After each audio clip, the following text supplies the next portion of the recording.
Hello friends, पिछले class में हमने हाइड्रोलॉजी स्टार्ट किया था।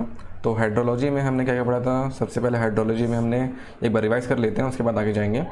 हाइड्रोलॉजी में हमने पढ़ा था, सबसे पहले हाइड्रोलॉजी का डेफिनेशन पढ़े थे अपन कि हाइड्रोलॉजी किसे कहते हैं। उसके बाद हमने पढ़ा था हाइड्रोलॉजिकल साइकिल। इसके बाद हाइड्रोलॉजिकल साइकिल में हमने और कुछ चीज़ पढ़े थे। हाइड्रोलॉजिकल साइकिल में हमने पढ़ा था उसके एलिमेंट्स के बारे में, जैसे कि प्रेसिपिटेशन, रन ऑफ, इन्फिल्ट्रेशन, ये सब क्या होता है, इसका डेफिनेशन हमें जाना अच्छे तरीके से। ठीक है।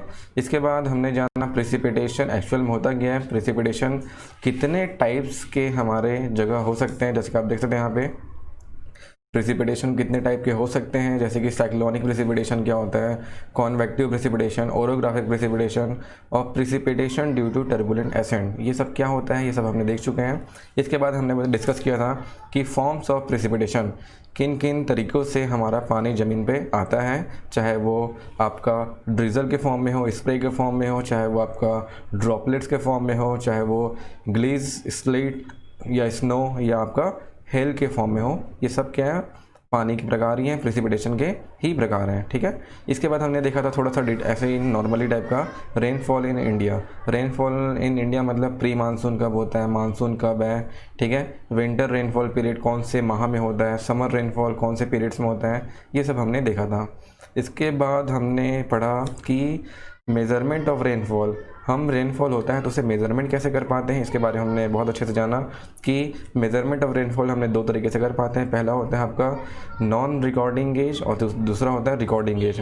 ये मतलब आपका एक होता है नॉन ऑटोमेटिक, एक होता है ऑटोमेटिक रेन गेज। ठीक है। इसके बारे में हमने पढ़ा कि साइमंस रेन गेज कैसे काम करता है, आपका वेविंग बकेट टाइप का प्रोसीजर क्या है काम करने का। फिर हमने पढ़ा tipping bucket type rain gauge कैसे ये वर्क कर रहा है, क्या प्रिंसिपल्स हैं इसके, है ना।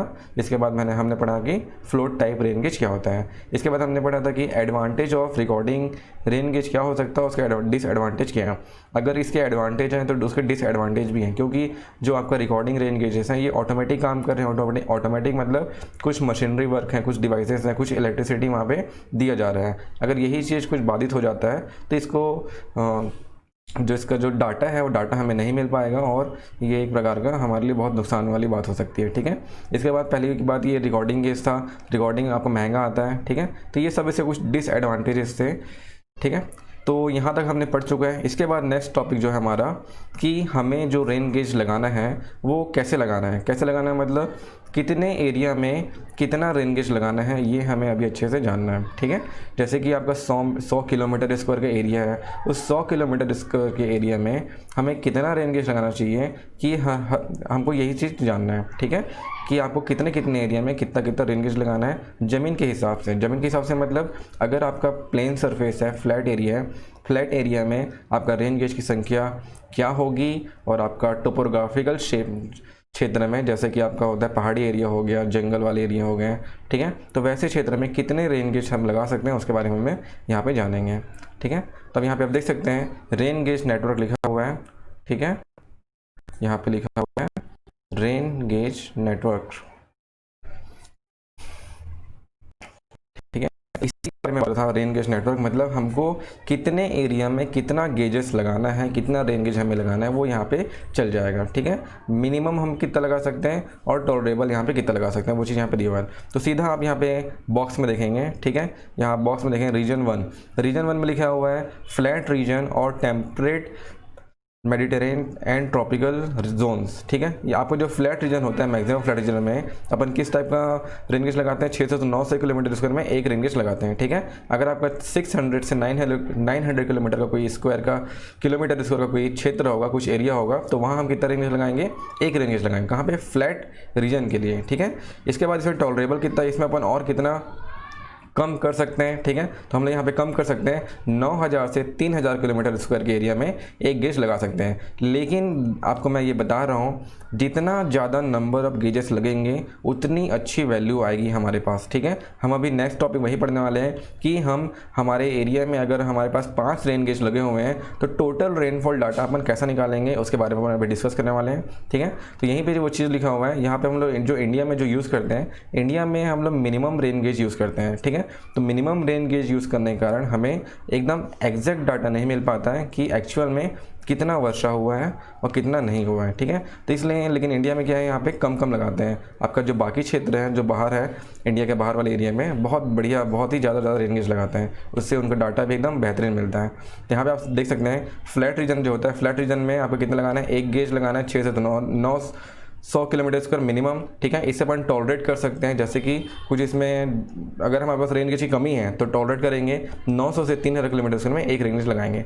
वैसे ही आपका माउंटेनियस एरिया, ठीक है, माउंटेनियस मतलब पहाड़ी क्षेत्र में हमको कैसा लगाना है, 100 से 250 किलोमीटर स्क्वायर में एक गेजेस लगाना है, ठीक है।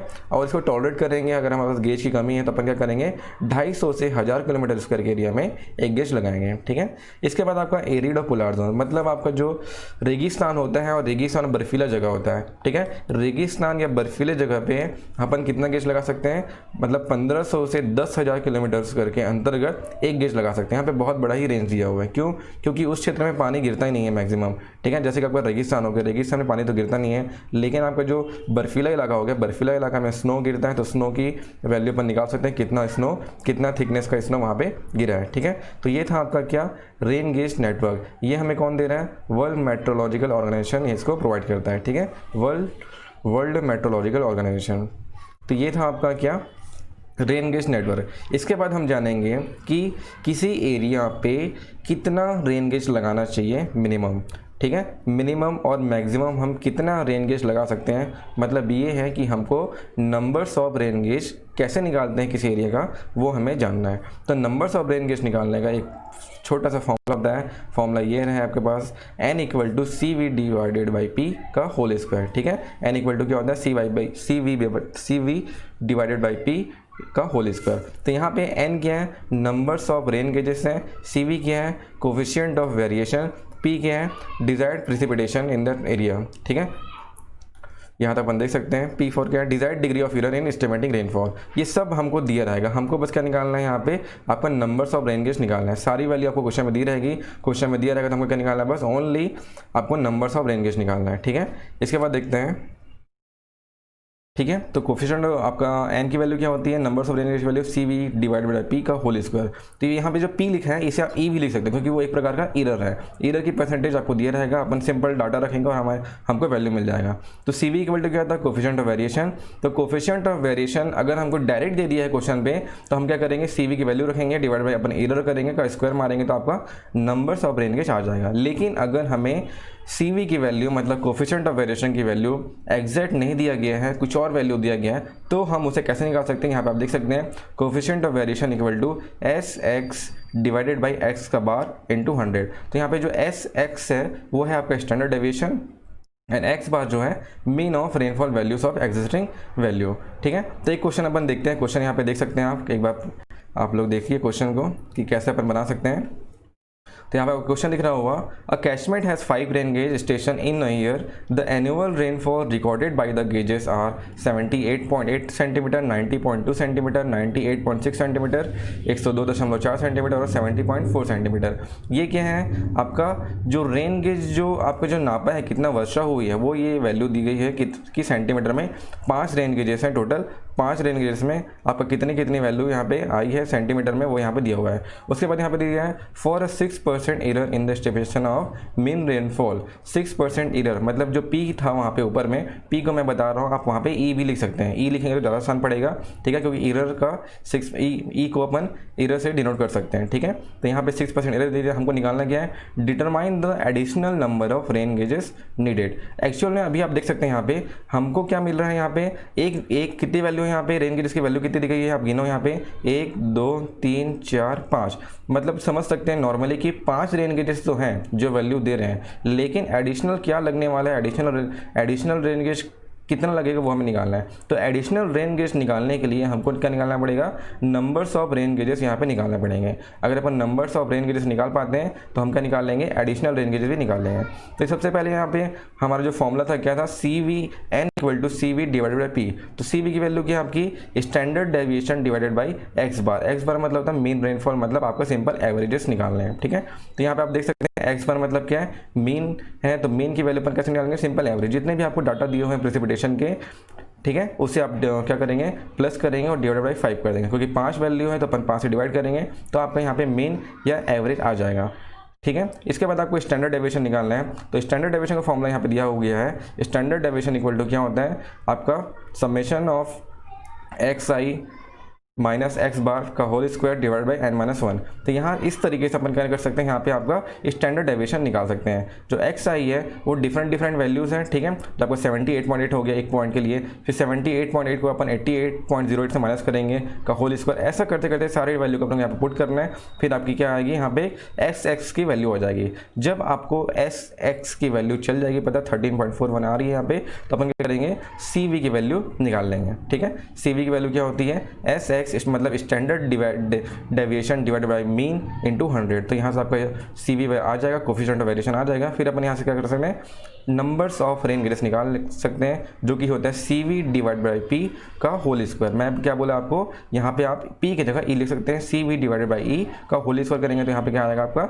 6.43 इज इक्वल टू क्या करेंगे अपना 7 कर देंगे। ठीक है, 6.43 को अपन क्या कर रहे हैं, आपका ऑलमोस्ट इक्वल टू 7 के बराबर है, क्योंकि दशमलव में तो रेन गेज अपन लगा नहीं सकते हैं। तो अपन क्या करेंगे, इसको एक बढ़ा देते हैं, 7 कर देते हैं। तो यहाँ पे आप देख सकते हैं कि टोटल रेन गेज कितना आ गया है, 7 आ गया है। ठीक है, ये कितना आपका टोटल रेन गेज मतलब numbers of rain gauge in particular area is calculated by 7। ठीक है, यहाँ पे आपका 7 आ गया है। तो टोटल 7 है, लेकिन हमको जो डाटा दिया गया था कितना था, 5 था। तो अब सिंपल करेंगे अपन 7 माइनस 5 मतलब 2। हमको एक्चुअल में और कितना यहाँ पे रेन गेज लगाना पड़ेगा, आपका 2 रेन गेजेस और लगाना पड़ेगा। तो इस प्रकार से अपन क्या निकाल सकते हैं, अपना एडिशनल नंबर्स ऑफ स्टेशन यहाँ पे निकाल सकते हैं।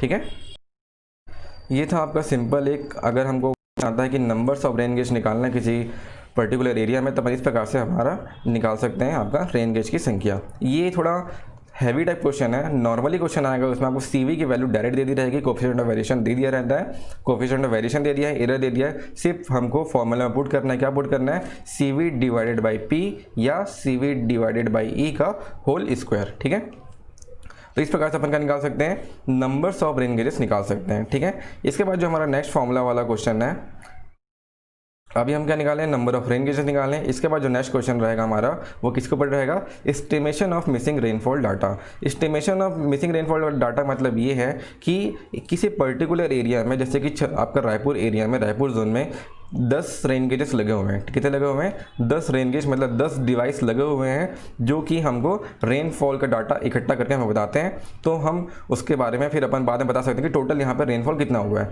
लेकिन अगर उस 10 में कोई सा एक खराब हो गया, ठीक है, कोई सा अगर हमारा जो डिवाइस है, जो रेन गेज है, वो ख़राब हो जाता है, तो हम उसकी वैल्यू कैसे निकाल सकते हैं। ठीक है, क्लियर यहाँ तक का मैं क्या बोलना चाहता हूँ, कोई सा डिवाइस ख़राब हो गया या कोई सा डिवाइस काम नहीं कर रहा है, या कोई सा आपका जो रेन गेजेस है वो सही तरीके से काम नहीं कर रहा है, तो अपन क्या करेंगे, उसकी पर्टिकुलर एक की वैल्यू निकाल सकते हैं अपन। ठीक है, कैसे निकाल सकते हैं वो, ये उसी के बारे में यहाँ पे आपका थ्योरेटिकल पार्ट है कुछ। तो estimation of missing rainfall data, इसमें अपन 3 प्रकार से, जैसे आप देख सकते हैं यहाँ पे, sometimes it may not be possible to measure the rainfall at a particular measuring station due to absence of the observer, instrument failure और एनी अदर रीजन। किसी भी प्रकार से आपका कोई सा भी वहाँ पे दुर्घटना हो सकता है, कोई पेड़ गिर गया बरसात में ज़्यादा, उसमें कुछ डैमेज हो गया, तो कुछ भी हो सकता है। ठीक है, तो वैसे सिचुएशन में हम लोग कैसे उस मिसिंग रेन गेज का जो डाटा निकालने वाले हैं वो अपन कैसे निकाल सकते हैं, वो यहाँ पे दिया गया है। ठीक है, तो यहाँ पे 3 मेथड है। 3 मेथड में जो आपका पहला मेथड है वो अरिथमेटिक मीन मेथड है, मतलब सिंपल आपको क्या निकालना है, एवरेज निकालना है। फिर आपका होता है नॉर्मल रेशियो मेथड, फिर आपका होता है इनवर्स डिस्टेंस मेथड। तो यहाँ पे हमको 2 चीज़ बस पढ़ना है, अरिथमेटिक मीन मेथड और नॉर्मल रेशियो मेथड। तो अरिथमेटिक मीन मेथड में आपने क्या करना है, सिंपल एवरेज, जैसे कि यहाँ पे पी एक्स दिया होगा, पी एक्स इक्वल टू क्या करेंगे, P1 प्लस P2 प्लस ऐसा सो ऑन करके Pn डिवाइडेड बाई n, मतलब जितने भी आपको रेनफॉल डाटा दिया रहेगा, रेनफॉल डाटा को आप टोटल प्लस करेंगे और जितने टोटल संख्या उसे डिवाइड करेंगे, तो आपको जो मिसिंग रेनफॉल स्टेशन का डाटा है वो यहाँ पे मिल जाएगा। ठीक है, नॉर्मल है, एकदम सिंपल सा क्वेश्चन रहेगा। आपको P1 P2 P3 की वैल्यू दे दिया रहेगा। P1 मतलब आपका क्या है, जो रेनफॉल डाटा था हमारा, ठीक है, जो सेंटीमीटर्स में आ रहे थे वही वैल्यूज़ हैं, वो सिंपल आपको दे दिया रहेगा। जितने भी नंबर्स ऑफ वैल्यूज़ दिए हैं उसे उस नंबर से डिवाइड करेंगे, तो आपका क्या आएगा, अरिथमेटिक मीन मेथड की आपका जो मिसिंग रेनफॉल डाटा है वो यहाँ पे आ जाएगा। ठीक है, इसके बाद अपन देख सकते हैं normal ratio method. Normal ratio method में क्या है, सिंपल ये वाला पढ़ना है आप लोग। ठीक है, ये वाला सिंपल, ये वाला आप फॉर्मूला देख सकते हैं। तो पी एक्स इक्वल टू क्या होता है, simple N X divided by N, फिर आपका कोष्टक P1/N1 प्लस P2/N2 प्लस ऐसा सो ऑन Pn/Nn। तो इस प्रकार से अपन क्या निकाल सकते हैं, नॉर्मल रेशियो मेथड से हम हमारे मिसिंग रेनफॉल का डाटा निकाल सकते हैं। ठीक है, आगे देखते हैं मिसिंग रेनफॉल डाटा निकालने के लिए नॉर्मल रेशियो मेथड। तो ये आपके दो फॉर्मूला हैं। ठीक है, आपका एन की जो वैल्यू है, एन के यहाँ पे normal annual rainfall of index. ठीक है,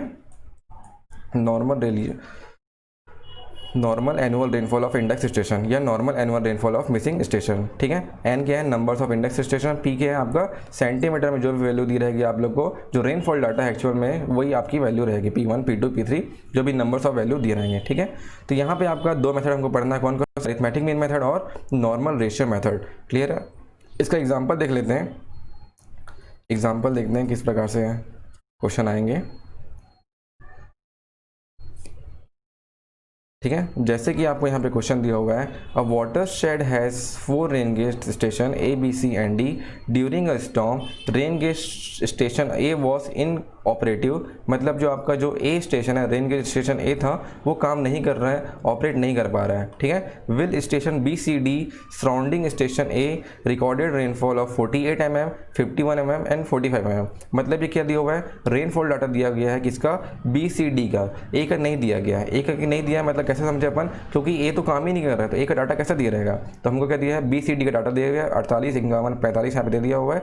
estimate the missing storm precipitation of station using arithmetic mean method. कोई सा भी क्वेश्चन आएगा तो आपको सिंपल क्या बोल देगा वहाँ पे, किस मेथड से हमको मिसिंग डाटा निकालना है वो यहाँ पे बता देगा, तो अपन यहाँ से निकाल सकते हैं। ठीक है, तो यहाँ पे देख सकते हैं सिंपल आपका फॉर्मूला है क्या, पी ए इक्वल टू, हमको क्या किसकी वैल्यू निकालनी है, स्टेशन ए की वैल्यू निकालनी है। तो स्टेशन ए की वैल्यू निकालनी है, इसलिए अपन क्या करेंगे, पी ए इक्वल टू क्या करेंगे अपन, P B plus P C plus P D divided by 3। इसकी वैल्यू आप रखिए और सिंपल आपका क्या आ जाएगा, मिसिंग रेनफॉल गेज का, आपको जो मिसिंग गेज है उसका स्टेशन, मिसिंग स्टेशन का आपको रेनफॉल डाटा यहाँ पे निकल जाएगा 48 mm। सिंपल सा क्वेश्चन है। ठीक है, तो इस प्रकार से हम लोग हमारा क्वेश्चन बना सकते हैं। ठीक है, मिसिंग रेनफॉल डाटा निकाल सकते हैं किसी भी स्टेशन का। ठीक है, अगर किसी एक स्टेशन की वैल्यू नहीं दी गई है तो अपन इस प्रकार से निकाल सकते हैं। ठीक है, इसके बाद आगे देखेंगे एक और क्वेश्चन है नॉर्मल रेशियो मेथड का।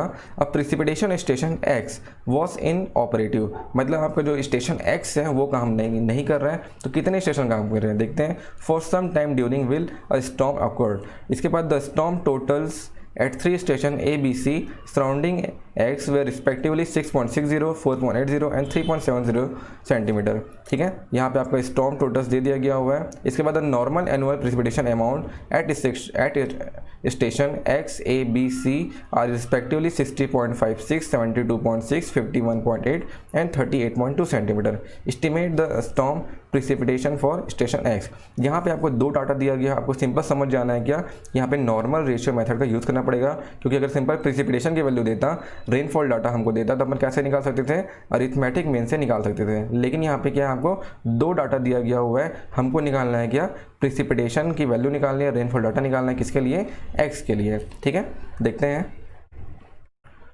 ठीक है, तो देखें यहाँ पे आपको जो नॉर्मल एनुअल रेनफॉल यहाँ पे लिखा हुआ है वो किसकी वैल्यू है, N X, N A, N B, N C, line से रहेगा ना वैल्यू। आपको ऐसा कंफ्यूज नहीं होना है कि यहाँ पे N A, N B, N C की वैल्यू क्यों कहाँ पे है, तो यहाँ पे सिंपल जो सीक्वेंस लिखा हुआ है एक्स ए बी सी, तो एक्स की वैल्यू ये रहेगी 60.56, मतलब आपका N X 65.6, N A 72.6, N B आपका 51.8 एंड एन सी 38.2। ये आपकी वैल्यू दे दी गई यहाँ पे आपकी नॉर्मल एनुअल रेनफॉल। उसके बाद जो प्रेसिपिटेशन की वैल्यू दी गई यहाँ पे पी ए की वैल्यू कितनी दी है 6.60, पी बी की वैल्यू 4.80 और पी सी की वैल्यू 3.70। तो हमारा सिंपल सा आपका क्या है यहाँ पे फॉर्मूला है, P X is equal to 1/3 N X by N A equal to पे।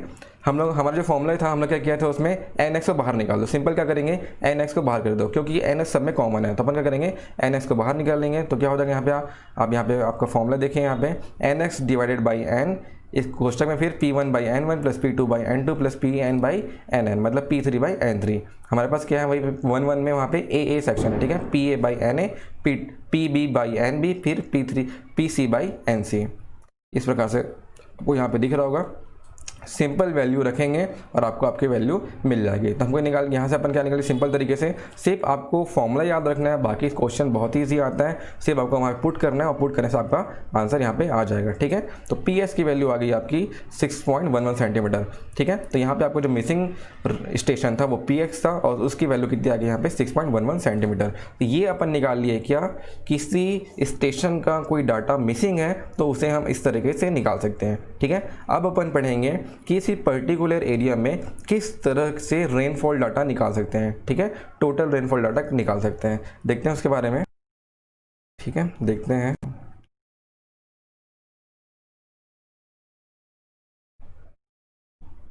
ये नॉर्मल रेशियो मेथड हो गया, इसके बाद है ये, एक मिनट।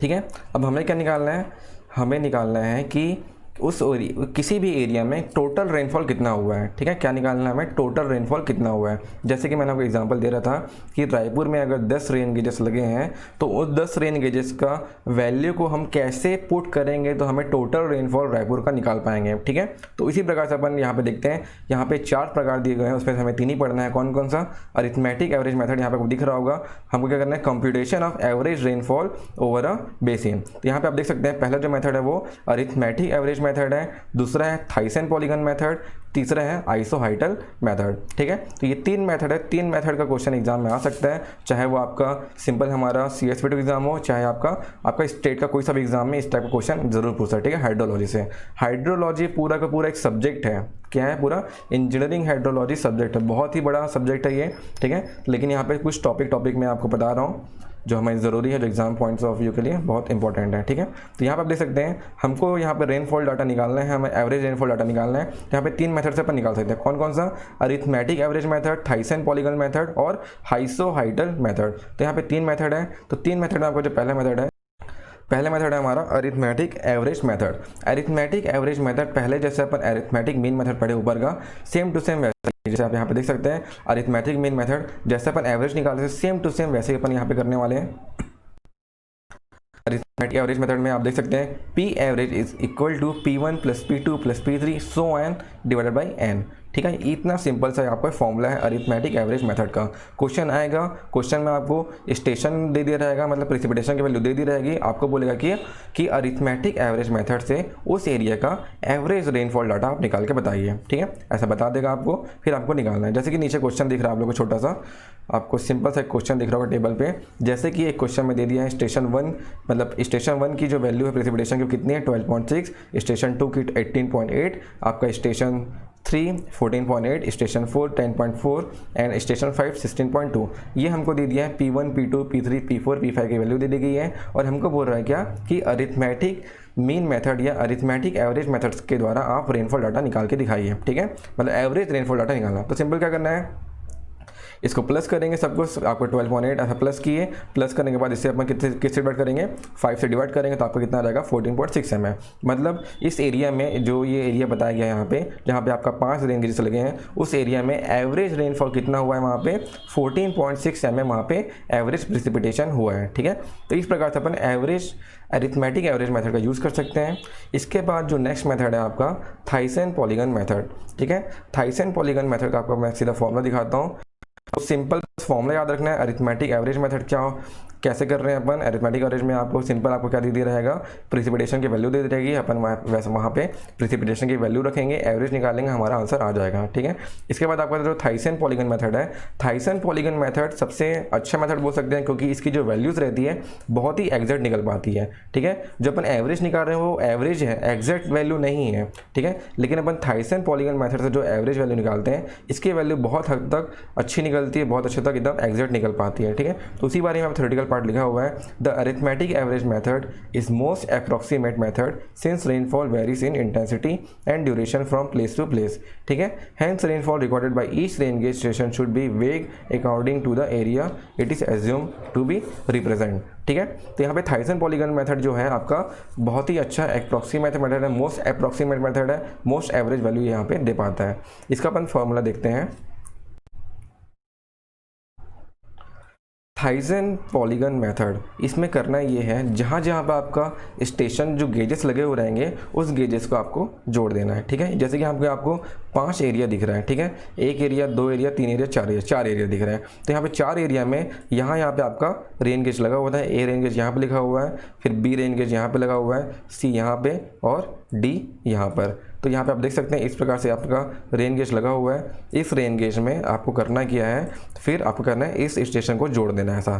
ठीक है, ए से बी, बी से सी और सी से डी और आपका डी से ए। तो इस प्रकार से आपको स्ट्रेट लाइन खींचना है। मेरा टेढ़ा बन रहा है। ठीक है, स्ट्रेट लाइन खींचेंगे, आपको जोड़ देना है। तो आप देख रहे हैं यहाँ पे एक प्रकार का पॉलीगन बन रहा है। पॉलीगन आपको तो पता ही है, मिनिमम साइड्स ऑफ पॉलीगन कितने होते हैं 3 और मैक्सिमम साइड्स ऑफ पॉलीगन कितने होते हैं 1024।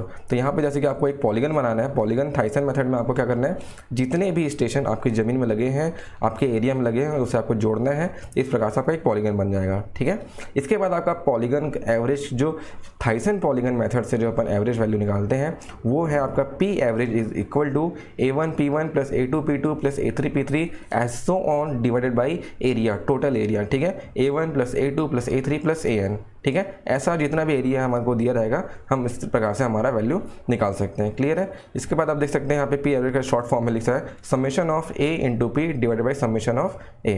तो इस प्रकार से अपन क्या कर सकते हैं, हमारा थाइसन पॉलीगन मेथड से हम एवरेज रेनफॉल वैल्यू वहाँ पे निकाल सकते हैं। ठीक है, क्वेश्चन देखेंगे, आपको क्वेश्चन दे दिया रहेगा, स्टेशन दे दिया है, station A B C D। Station A का जो एरिया है वो कितना है 45 स्क्वायर किलोमीटर, बी का एरिया 38 स्क्वायर किलोमीटर, सी का एरिया है 30 स्क्वायर किलोमीटर, डी का एरिया है 40 स्क्वायर किलोमीटर। इसके बाद आपका जो स्टेशन, जो रेन गेज स्टेशन ए था, आपका जो स्टेशन ए में कितना रेनफॉल हुआ है 30.8, मतलब ये पी की वैल्यू दे दिए है। ठीक है, स्टेशन ए में 13.8 वर्षा हुई है, फिर स्टेशन बी में 34.6, सी में 32.6, इसके बाद आपका डी में 24.6। ये हमको एरिया और आपको प्रिसिपिटेशन की वैल्यू दे दिया गया है। और आपको क्वेश्चन में लास्ट में बोल देगा कि calculate the average rainfall from Thyssen polygon method, इतना ही आपको बोलेगा। फिर अपन क्या करेंगे, हमको पता है क्या थाइसन पॉलीगन मेथड का जो फॉर्मूला क्या होता है, P average is equal to P1A1 plus P2A3 P2A2 plus आपका P3A3 divide by A1 plus A2 plus A3। इस प्रकार से हम क्या कर सकते हैं, आपका थाइसन पॉलीगन मेथड में ये वैल्यूज रखनी है, जैसे कि यहाँ पे आप देख सकते हैं। ठीक है, आप यहाँ पे देखिए पी एवरेज इक्वल टू क्या होगा, जैसे कि A इंटू पी यहाँ पे कर दिया है। तो सिंपल आपको इस मेथड में, इस फॉर्मूला में आपको यहाँ पे पुट करना है, आपका यहाँ पे आंसर आ जाएगा।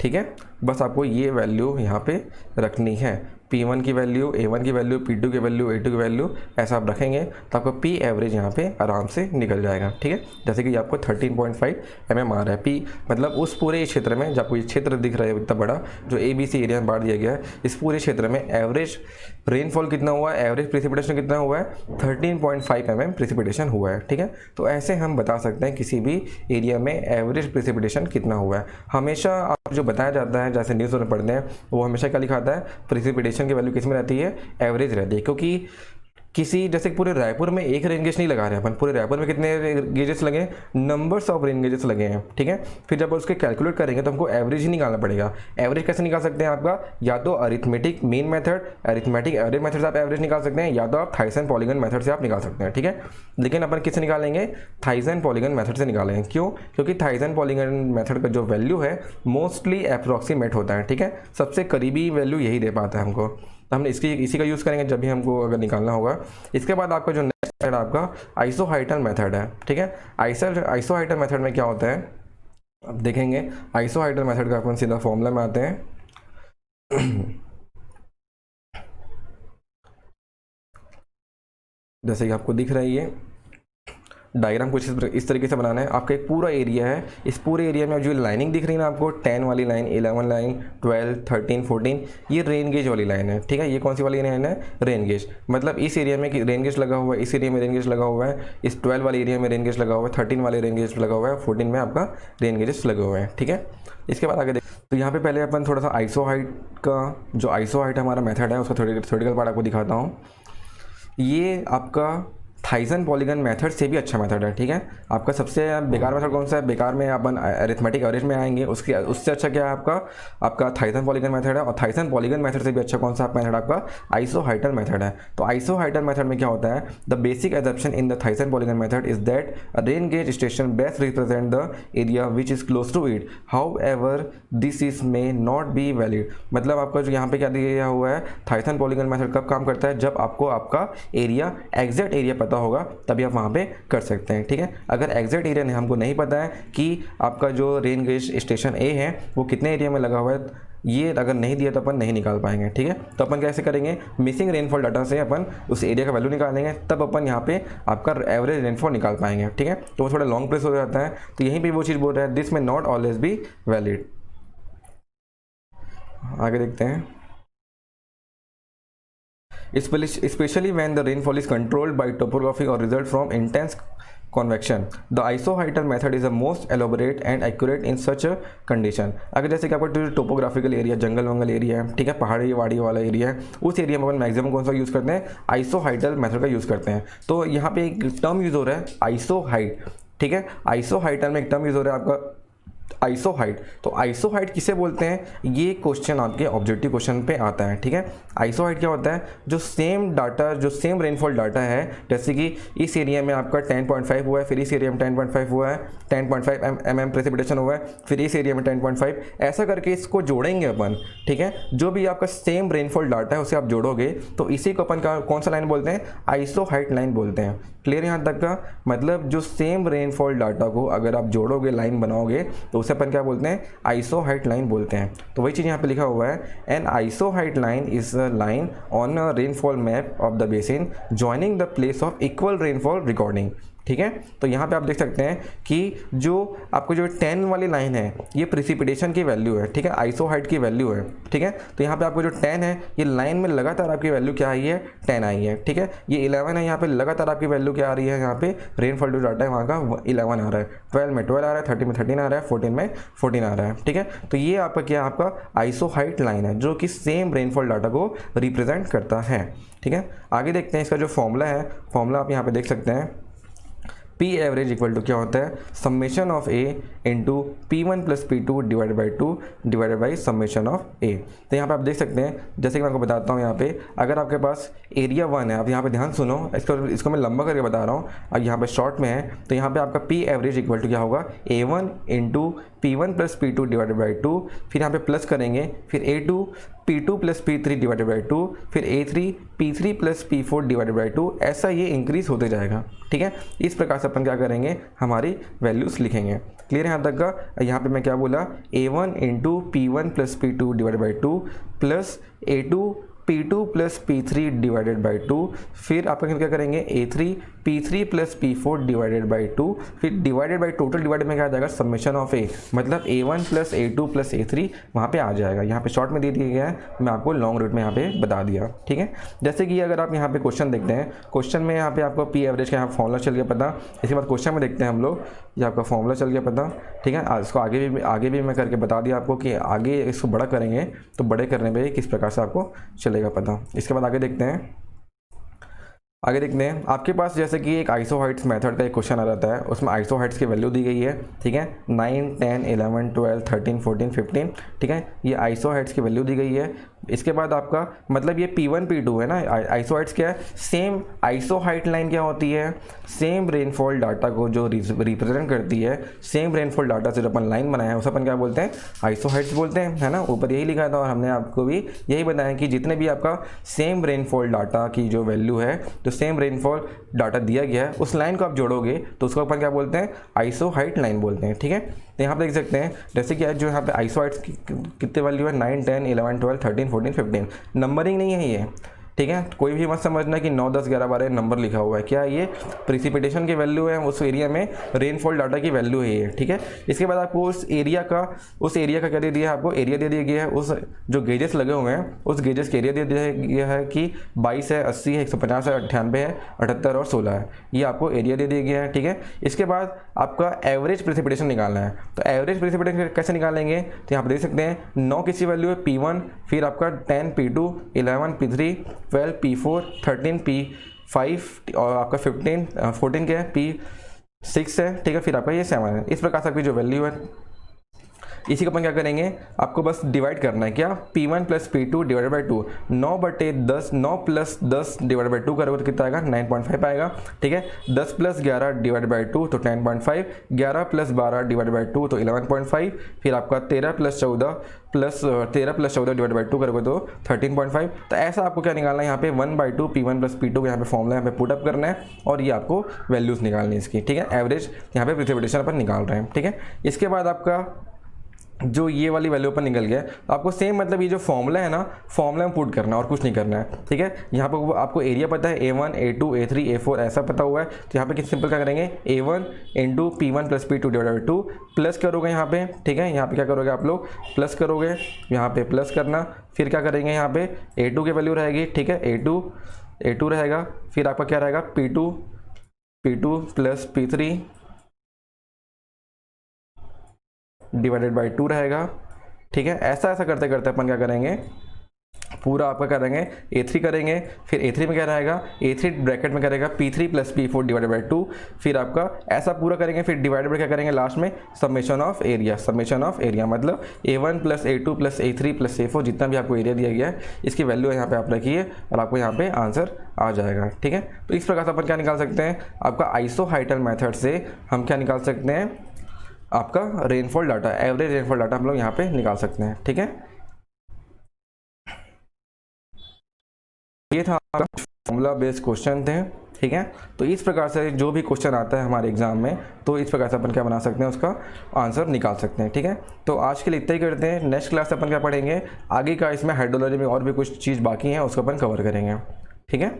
लेकिन ये मोस्ट इंपॉर्टेंट क्वेश्चंस हैं, मैं आपको क्वेश्चन शेयर करूंगा, आप क्वेश्चन का आंसर हमें निकाल के बताएंगे, ठीक है। Thank you.